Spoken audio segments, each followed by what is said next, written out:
जय माता दी। आप सभी के इष्ट देव माता पिता सबको कोट कोट प्रणाम है।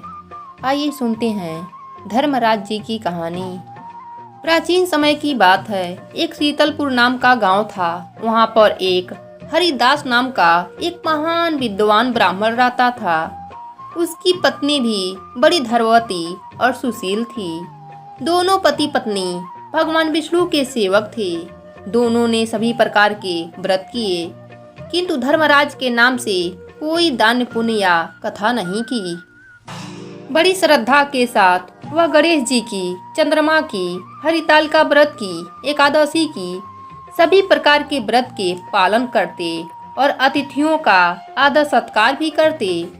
इसी प्रकार वह धर्म करते करते वृद्ध अवस्था हो गई।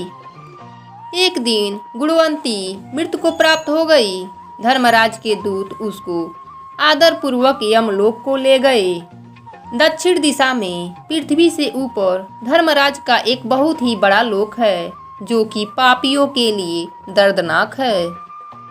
धर्मराज जी का जो लोक है उसके 4 द्वार हैं।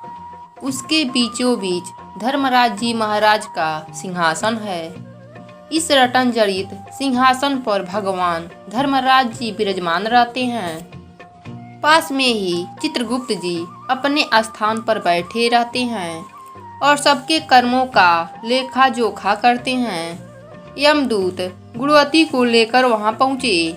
चित्रगुप्त उनके कर्मों का हिसाब किया। उसमें धर्माचार्य और पूजा पाठ का लेखा देखकर बहुत ज्यादा प्रसन्न हुए, किंतु कुछ उदासी के साथ कुछ कर्मों का लेखा धर्मराज जी को सुनाया। गुणवंती के कर्मों को सुनकर धर्मराज थोड़े परेशान हुए। यह देखकर गुणवंती ने कहा, हे प्रभु, मैं जीवन में कोई भी दुष्कर्म नहीं किया, फिर आप अपने उदासी का कारण बताने का कृपा करें।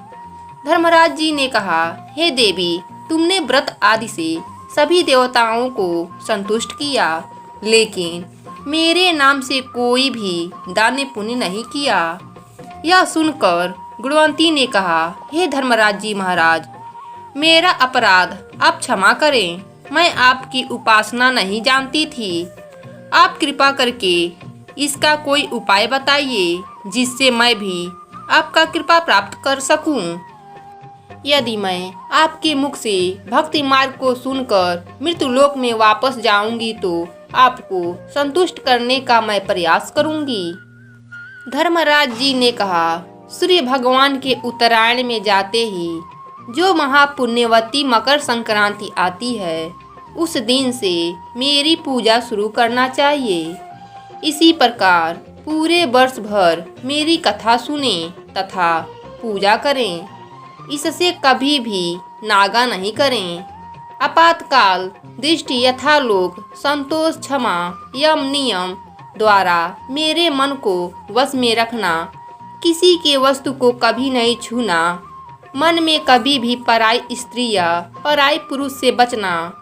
यदि मन शुद्धि और शारीरिक शुद्धि और इंद्रियों को वश में रखना, बौद्धिक पवित्र यानी मन में कोई भी बुरी विचार न आने देना, शास्त्र विद्या का स्व अध्याय यानी पूजा पाठ तथा कथा करना तथा दान करना, पुण्य करना, सत्य बोलना, क्रोध नहीं करना धर्म के 10 लक्षण हैं। और मेरी कथा नियम से सुनना और सुनाना, यथाशक्ति दान पुण्य परोपकार के कार्य करते रहें। वर्ष भर हो जाए तो व्रत का उद्यापन भी कर दें।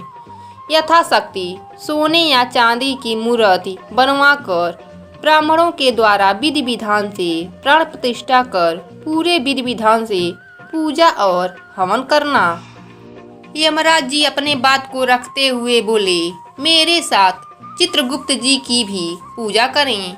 काले तिल के लड्डुओं का भोग लगाएं, ब्राह्मणों को भोजन करवाएं। बांस की टोकरी में अनाज रखकर ब्राह्मणों को दान देवें। इस प्रकार बिस्तर, पहनने वाला वस्त्र भी दान देवें।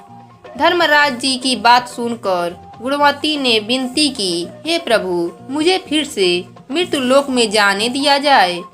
जिससे मैं आपके व्रत को करूं और आपकी कथा और इसका प्रचार भी करूं।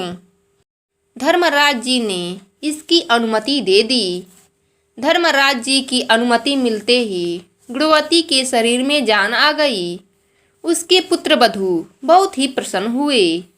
उसने सभी बातें अपने पति को बताई। फिर दोनों पति पत्नी धर्मराज जी के व्रत को करना शुरू कर दिया।